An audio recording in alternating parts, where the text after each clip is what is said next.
eksenang naglunsad sa pinakabagong love team ng henerasyon, ang Snurin, o ang mga karakter ni Maris Racal bilang si Irene at Anthony Jennings bilang si Snoop. Kwento ni Maris, hindi nila inasahan ni Anthony na papatok ang rom-com tandem nila sa seryeng Can't Buy Me Love. It was all unplanned.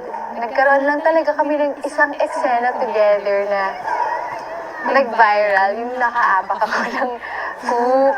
So, natuwa naman ako kasi hindi naman laging may makakatambal ka na mag-work, na mag-jive yung humor nyo.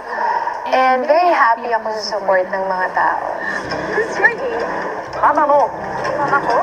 Todo pasasalamat si Anthony sa mga sumuporta sa Snurin. Ito na ang biggest break niya sa kanyang showbiz career. Oy!